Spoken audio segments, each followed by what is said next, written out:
This will be the second in our conversations about this way of thinking about psychotherapy, which I call learning life.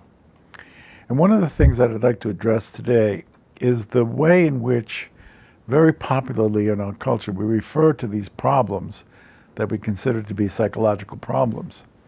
And I'm going to sound like a curmudgeon because there's a great deal about it that I do not agree with and I do not think is helpful toward learning life.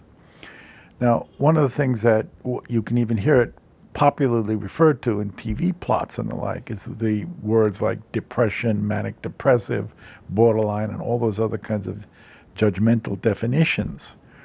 Those are kind of enshrined in a standard kind of reference, which is published every so often, the latest edition of the DSM, as it's called, the Diagnostic and Statistical Manual. The recent edition that was published is number 5. So if you're au courant with this stuff, you refer to the DSM-5. But there has been a 1, a 2, a 3, and a 4 prior to this. And every one of those editions has essentially featured an increase, a dramatic increase in some cases, in the number of these kinds of definitions of pathology, which are taken as having a kind of scientific basis. Now, when I first began to investigate this as part of my being in the profession, I assumed, as I would, well, there must be something to this. Let me be open-minded in my understanding, and let me see what they're contributing to the field.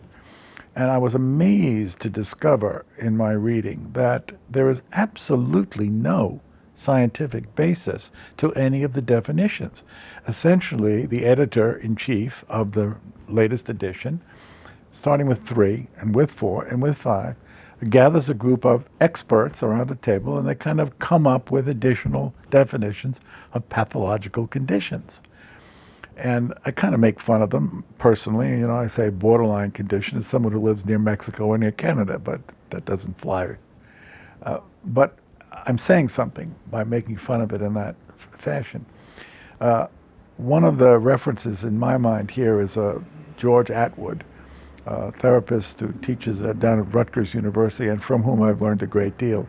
And I attended one of his talks once, and I can never forget him standing up at the podium and talking to a room full of 200 some odd therapists, and he's saying, "I hate the DSM-4. I hate it." I said, "Bravo, George. I've learned even more." Why am I talking in this way about it? Because the definitions that are popularized and treated as though they have scientific validity have, in my opinion, at least 2 detrimental effects. The first one is that it generalizes. In other words, you're depressed or you're manic or whatever. And that immediately ignores the minutely sensitive and individually different events, responses, experiences that every individual has had in his or her life, and which has produced this kind of situation which is covered by a blanket definition: depression, manic depressive, borderline. The point about that is that if being recognized as an individual, and we'll talk more about this in talks to come, is central to what the experience of a human being is in his childhood, her childhood, then this kind of generalization essentially obliterates that.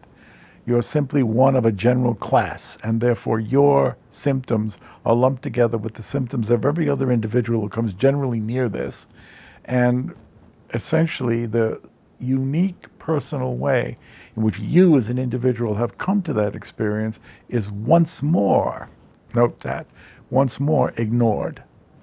So first of all, there's that problem with it, that you are essentially being not understood. You are essentially not being seen, not being known when this kind of general kind of definition of what your condition is being inflicted upon you. Note, inflicted.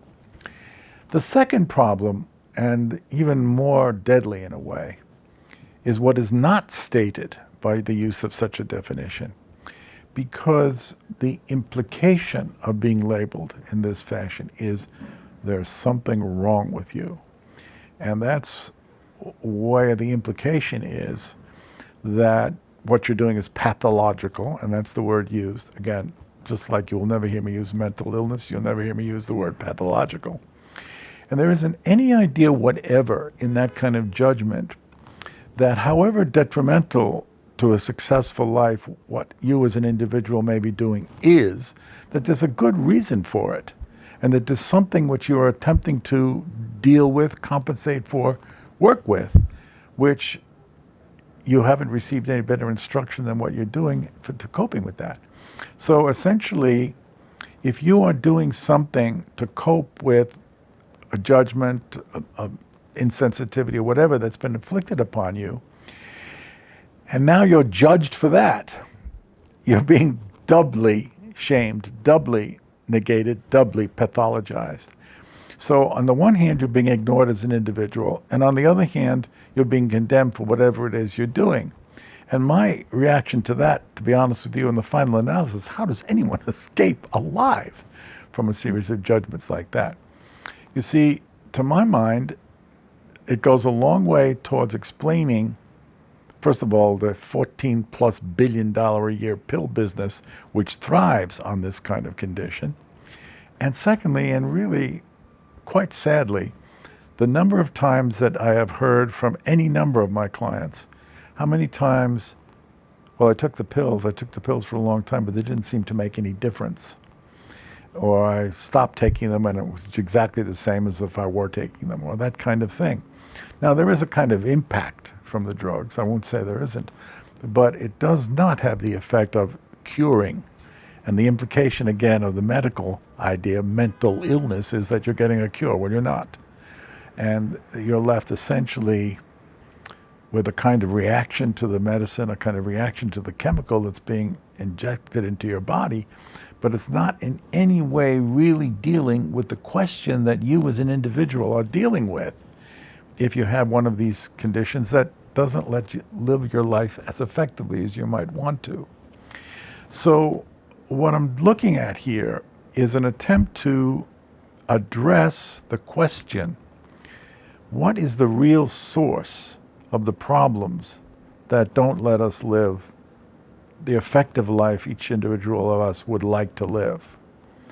And I'm saying that we need to look at this in a different way from the model that's been quite sincerely advocated, you see, by a number of people who thought this should be a medical scientific thing. It's not that they're evil people. They're trying to come up with a solution, but I don't think they have.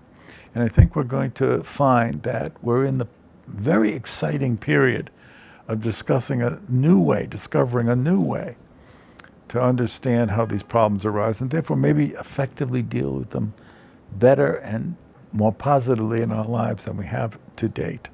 That's why I'd like to think of this as working toward effective talk therapy and not making that the kind of stepchild of the therapeutic world, which it tends to be regarded as these days.